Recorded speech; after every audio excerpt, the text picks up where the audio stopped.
isomo ry'ubuzima nakuyemo buriya mu bintu byose bibaho uzagerageze kwihangana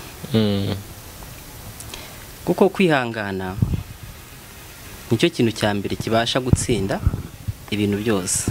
ZOOM TV24. Yes, twongeye kubaha ikaze mwese mukurikira ibiganiro bya ZOOM TV umunsi ku munsi tubifuriza amahoro y'Imana ndetse no kugubwa neza muri izi ntangiriro z'umwaka mushya wa 2020. Twizere ko mumeze neza. Ngenditse Niba Vincent ubagezaho iki kiganiro nkuko bisanzwe umuhungu wanyu aka ZOOM TV.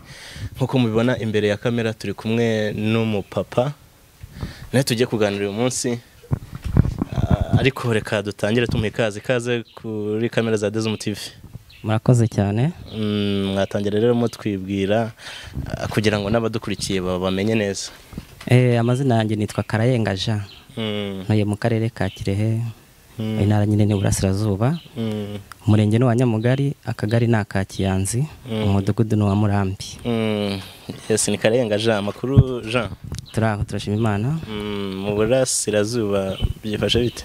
Bimeze neza rwose, naryoshye. Mwaka muri kubitangira neza cyane rwose. Jean, ngo mufite ubuhamya bukomeye. Nibyo? Turabufite rwose. Reka tuguhe ikaze kuri izi kamera uduhe ubuhamya, uratangira nyine ubuzima bwawe uko wakuze, bese uratangirira kuri base y'ubuhamya, hanyuma turagenda dukomeza. Ntabwo nkubaza byinshi, ahubwo icyo ntazajya numva nicyo nzajya nkubaza kugira ngo n'abadukurikiye babashe gusobanukirwa neza. Murakoze cyane. Ubuzima busanzwe ntabwo biba byoroshye, ni urugamba. Harimo cyane cyane ko umuntu aba ahangana no kugira ngo atere imbere mu buzima busanzwe. Uko nakuze rero, nakuze ndi umwana ukura ukina n'abandi, ubana n'abandi neza kandi uzi no kubana. Nk'urugero nagenda ntanga ni imibanire nagiye ngirana n'abandi bantu cyangwa se muri sosiyete nagiye mbamo. Ariko ngarutse inyuma gato, nakuze nkunda abana. Yego. Nakuze nkunda abana, akeshi na keshi wasangaga n'umubyeyi wanjye mama kuko niwe nari mfite n'abandi baturanyi bambwira ko kubyara bitazanyorohera kubera ko nakundaga abana cyane.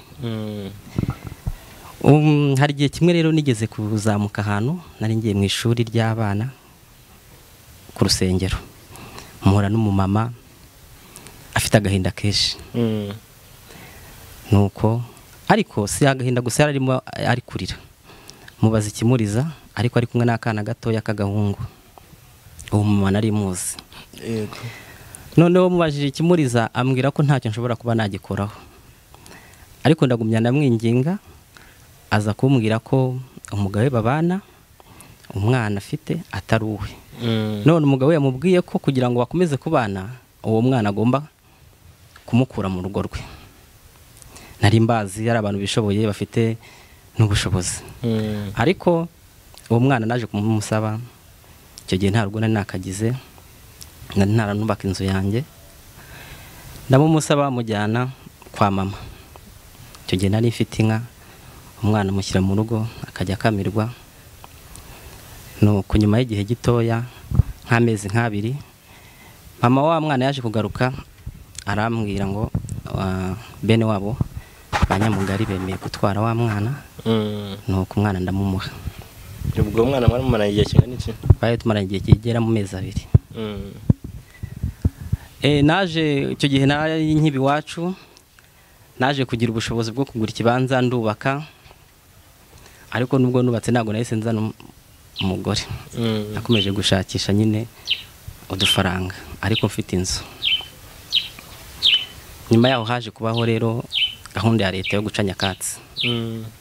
Gahunda ya leta yo guca nyakatsi yabaye muri uwo mudugudu, mfitemo inzu y'ibati n'igikoni cy'amabati. Ubwo hari mu mwaka wa Byari?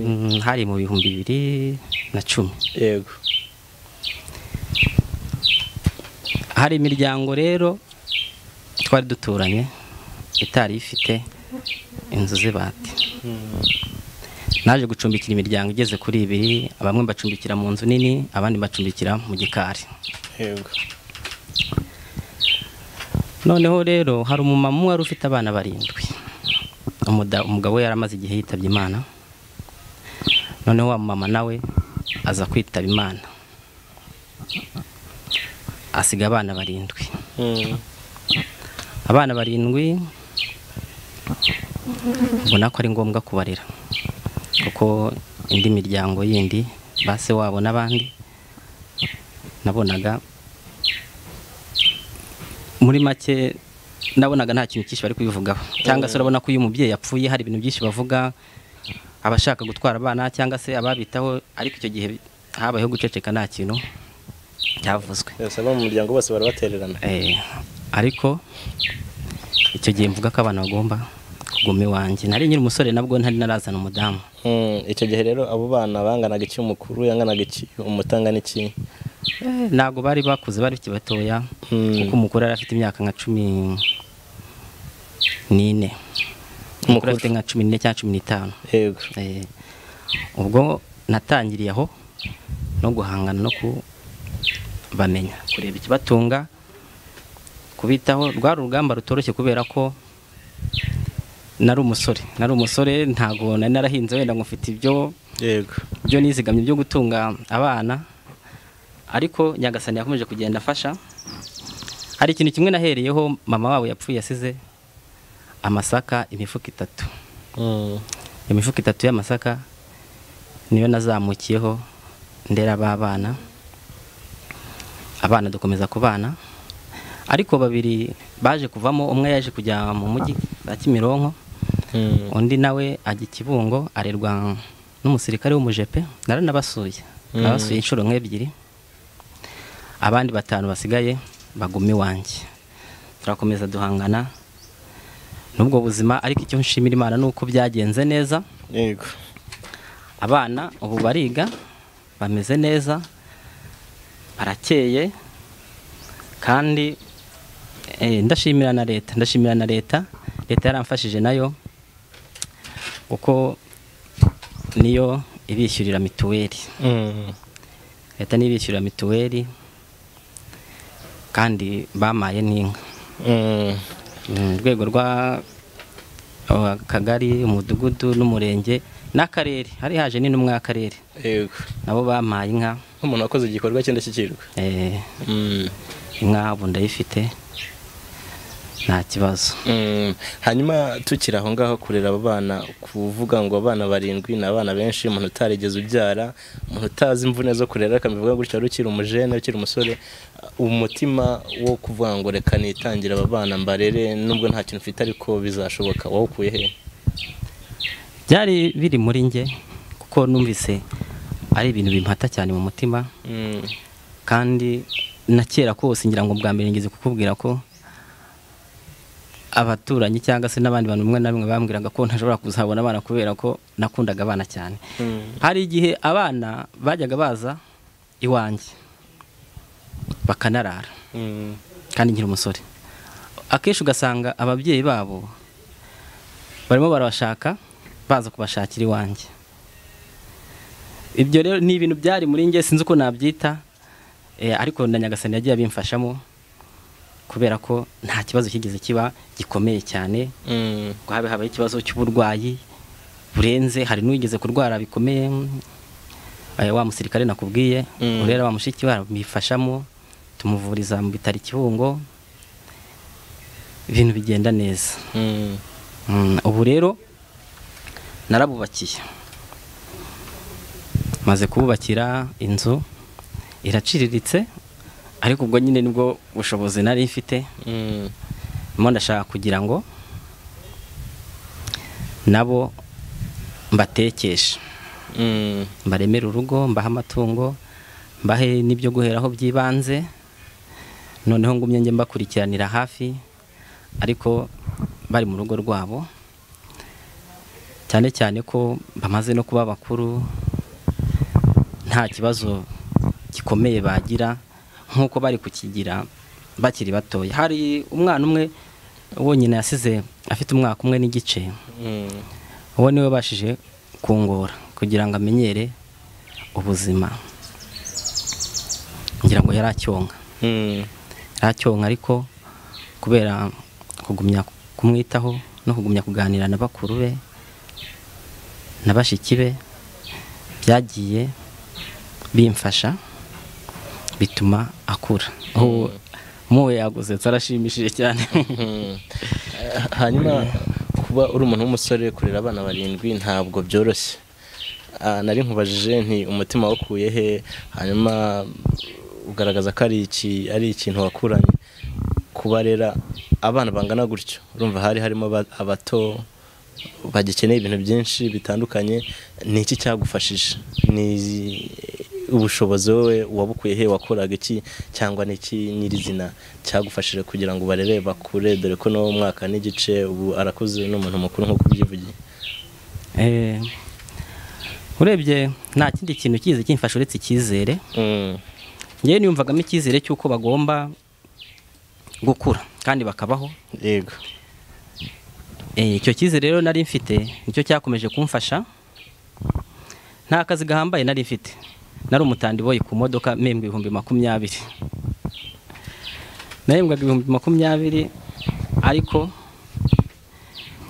ishingiye ku cyizere nari mfite nkumva ko bagomba kubaho no muri ayo mafaranga bakabaho.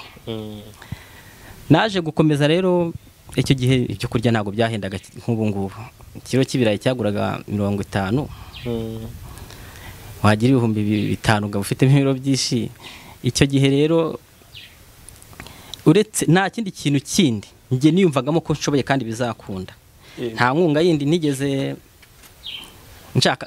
Hari inkunga nigeze gushaka ngana umuryango wa Kopasiyo. Numvaga ko Kopasiyo ari imishinga ifasha aba mu bijyanye n'imyigire, cyane ko na gahunda ya leta kuri ubu igamije ko buri mwana wese yiga. Wagannye Kopasiyo ntibyakunda kandi wari ugamije cyambere tagati yari uko biga ko bajyana mu ishuri. Ubu ngubu bimaze guferinga cyangwa bimaze kwanga kwiga, byashobotse bite cyangwa ntago biza? Harimo abatarize kubera ubushobozi.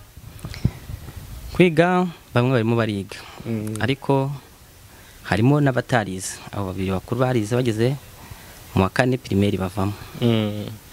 Ariko abandi bo bari kwiga.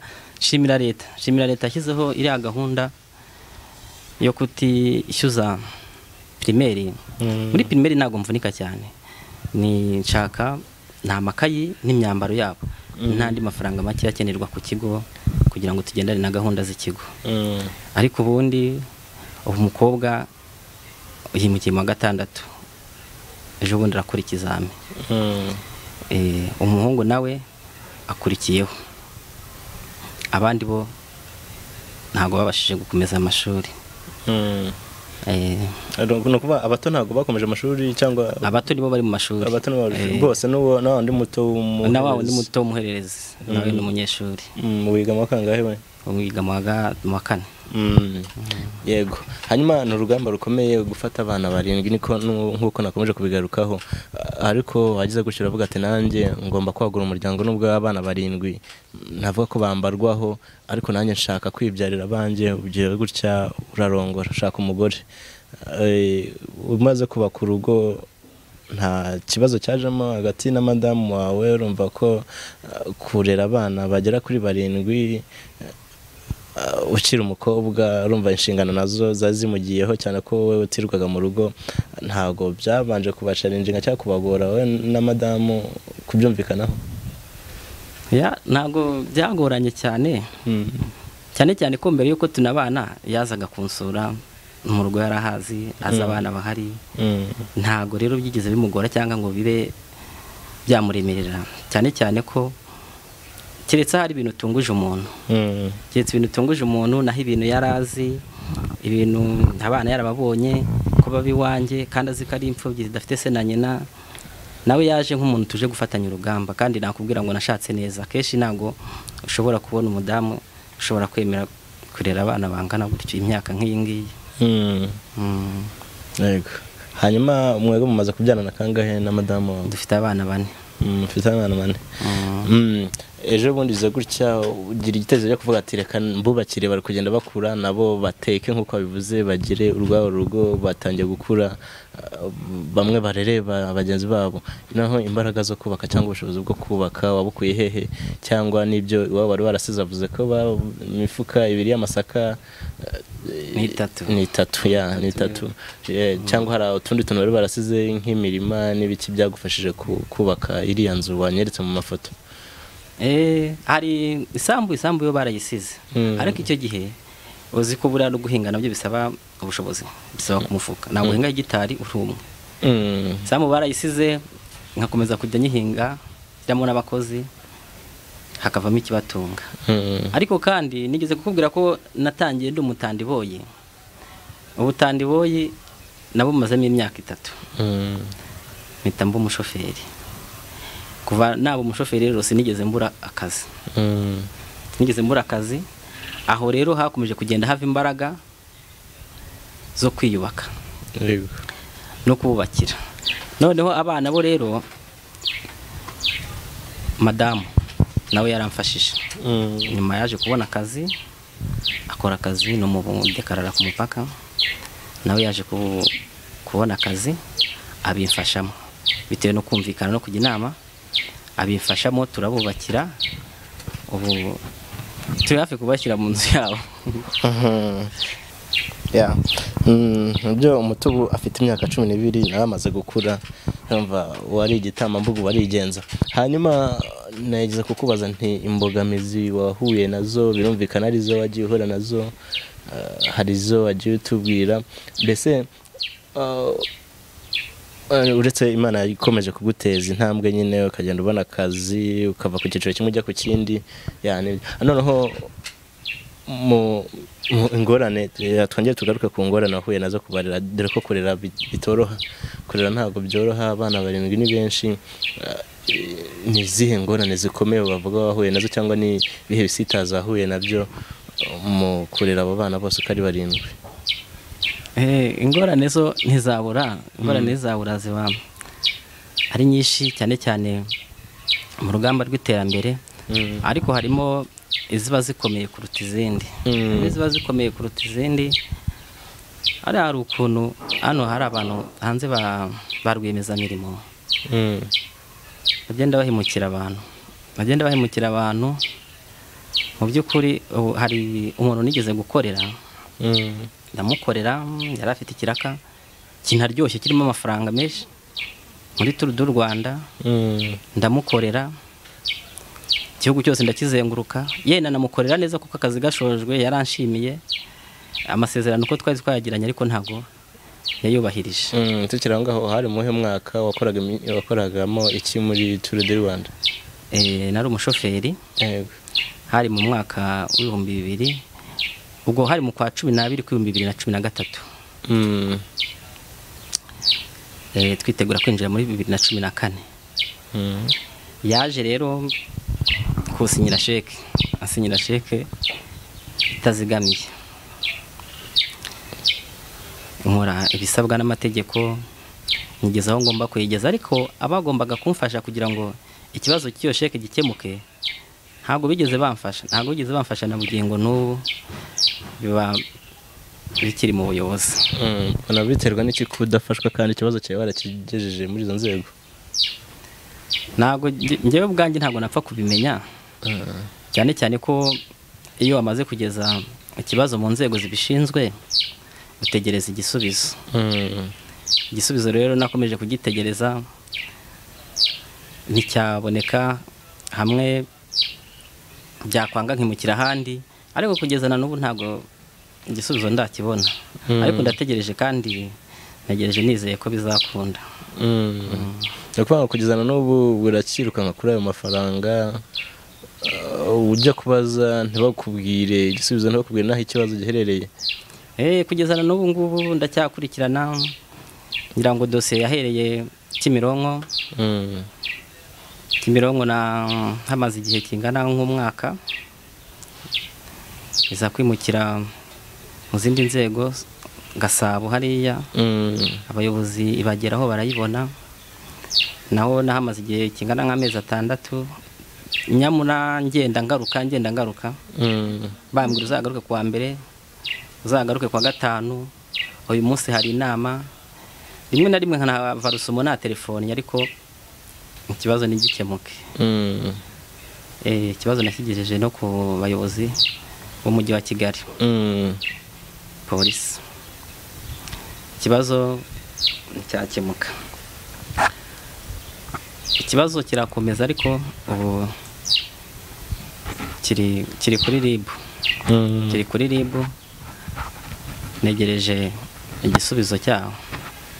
Yego. Hanyuma yari company yari umuntu ku giti cyo wakoreraga niba atari ibanga uwo muntu se iyo company cyangwa umuntu wamutangaza cyangwa nibanga nyine yari company ariko company urabona igizwe n'abantu benshi ariko hari uwo watubaga hafi hari wadukoreshaga hari wadusinyiraga izo sheke kuko nago nari jyenyine ariko ngira ngo abandi bo bagiye bishyurwa sinzi uwo rero kumutangaza ndumva ntacyo byaba bitwaye ariko kandi katube dutegereje turebe wenda icyo ubuyobozi buzakora. Urumva iyo ni imwe mu mbogamizi wagiye uhura nazo mu mirerere y'abana ariko ndizera ko inzego zibishinzwe ziradukurikira cyane icyo kintu niba hari impamvu zazari kugira ngo kigende gake gake buriya baraza kubyihutisha bikemuke. Hanyuma tukiri kuri babana tena hari abantu bafite ubushobozi ariko batagira umutima wo gufasha nkawe watubwira ko nta bushobozi wari ufite akazi uhembwa 20,000 ntabwo ari amafaranga menshi ari amafaranga make cyane ariko uhemeza kurera bari abana bagera kuri 7 ni iki wabwira cyane ihe message waha abantu batagira umutima wo kuba bafasha kandi babona hirya no hino hari abantu bababaye bakagombye kuba bafashwa? Ikintu nababwira nuko buriya gutanga ntibikenesha no gufasha ntibikenesha kuko hari abantu benshi cyane baba batunze ubutunzi bugashira kandi nta muntu n'umwe bigeze bafashisha kuri ubwo butunzi bwabo. Icyo nabwira abantu rero no kugira umutima wo gufasha no gukunda. Urwo rugamba nyirutangira nahuye n'intambara nyinshi ariko kandi zimwe z'abantu ba hafi yanjye bo bambwiraga ko ubwo birangiye hehe no kuzongera gutunga ko nta kuntu wakwishyiraho umuryango ungana gutyo uri umusore ngo uzatunga amafaranga. Ariko Imana yo yagiye igaragaza ko ikora bitandukanye n'iby'abantu. Yego. Naje gukora nanjye niteza imbere naje gukora niteza imbere nteza imbere n'ababana kandi kuko narakoze ngura amasambu ngura ibibanza naguze n'imodoka buretse ko ntayirambanye kuko yari shaje ariko narayitunze igihe kingana n'umwaka umwe n'igice. Ubwo rero Imana yemeje abantu bavuga ko birangiye nazapfa neye imbere. Ntago gufasha bishobora gutuma utagera ku cyo ugomba kugira cyangwa se wagenewe. Hanyuma ni ubuhe mugisha mu buryo bufatika nk'umuntu wemera Imana cyangwa umuntu wemera ko gufasha bigira umumaro ni nk'ubuhe mugisha watubwira abo bana baba barabakuyeho? Ni mwinshi cyane. None se reka nk'urugero natangiye mfite icyo kibanza n'iyo nzu yonyine iyo nabarereyemo. Igihe cyaje kugera Imana incira inzira mbona amafaranga ngura ahantu ishyamba ry'800,000 mbona amafaranga ngura isambu ya 1,200,000 mbona amafaranga ngura ikibanza cya 1,000,000 mbona amafaranga nabo ndabubakira. Ubu se hari ikintu washinja Imana? Nta kintu nashinja Imana. Imana yaramfashije kandi iyo ndebye mu buzima busanzwe ntacyo nashinja Imana kandi niyo ndebye no mu rugo iwanjye ntacyo nashinja Imana. Ntago rero uko abantu babimbwiraga bamwe inshuti zanjye cyangwa se n'abavandimwe kubwo birangiye nta kintu nzageraho, babonye ko bitandukanye n'ibyo umuntu yibwira, bitandukanye n'iby'Imana ipangira abantu. Umugisha we narawubonye pe. Hanyuma muri urwo rugendo rero rwo kuva mu mwaka harya ni 2010 yego, ni imyaka igera kuri 10, urugendo wagenze urumva waciye muri byinshi, wahuye na byinshi biguca intege, muri byose ni irihe somo waba ry'ubuzima wakuye muri uko kwitanga cyangwa muri ibyo bikorwa wakoze nawe ushaka warabikoze wibwira ko bitazashoboka bitewe n'ibyo wumvaga cyangwa n'ibyo wabonaga? Ni irihe somo ry'ubuzima barakuyemo? Isomo ry'ubuzima nakuyemo, buriya mu bintu byose bibaho uzagerageze kwihangana, kuko kwihangana nicyo kintu cya mbere kibasha gutsinda ibintu byose. Nigeze guhura n'uburwayi maze amezi 6 ntari mu kazi, ariko icyo gihe nyine nari mfite umudamu, nararwaye ndaremba cyane, ariko kubera gukomeza kwihangana no kwihangana kwa abana turi kumwe no kwihangana k'umudamu, naje gukira kandi ubuzima burakomeza. Muri izo cyangwa muri urwo rugendo uzi ko mu buzima busanzwe ibibazo bibaho, ariko nta bibazo byose babikemurira rimwe. Noneho rero hari ibibazo basha gukemura byihutirwa, ukabasha no kwihanganira ibindi bibazo utabashije gukemura uwo munsi, ariko uzabikemura mu gihe kizaza. No kuvuga ngo rero mu uru rugendo turimo kwihangana niko kw'ingenzi. Yego, ngewe kera nyiri umusore nigeze kubaho n'umuyobozi w'urubyiruko mw'akagari, akagari ka Nyarwamura. Icyo gihe rero atarahuza utugari ukabe ka Kiyanzi, kari akagari ka Nyarwamura. Ariko akenshi na kenshi ikintu najyaga mbwira urubyiruko nyiri umuyobozi wabo, najyaga mbabwira ko buriya ikintu cya mbere ni ugukora, kandi byakwanga ntucike intege, ukomeza ukihangana ugakora n'ibindi. Kuko akenshi na kenshi hano kuri iyi si aho wajya nta hantu ushobora kubona ikintu cy'ubuntu. Nubwo wajyaho hirya no hino bakubwira, nta kintu cy'ubuntu ushobora kubona. Ni ukuvuga ngo ikintu cyose ukigeraho kuko wakoze, ikintu cyose ugiheshwa no gukora. Gukora rero nicyo kintu mbora ningingira urubyiruko. Mugiye ndimo ndaruvamo kuko ngira ngo ngize imyaka 37 n'itandatu gutyo, ndimo nasatira wa 7. No kuvuga ngo urubyiruko ndimo ndaruvamo, ariko kandi buriya ku isi hose haramanuka kanazamuka. Aho wajya hose ku isi haramanuka kanazamuka. Buriya aho wajya ukicara gusa nta hantu ushobora kubona umuntu uguha ikintu cy'ubuntu. Kandi turabashimiye natwe. Sawa rero mudusubiriza mu burasirazuba, kandi Imana ikomeze ibahe umugisha kuri ibyo bikorwa mwakoze, kandi muzakomeze mukore n'ibindi. Murakoze cyane, urugendo rurakomeje. Aho utarakanda subscribe, kanda ku kamenyetso k'umutuku kanditseho subscribe kugira ngo uzajye ubona n'izindi video zitandukanye utasanga ahandi. Turabakunda.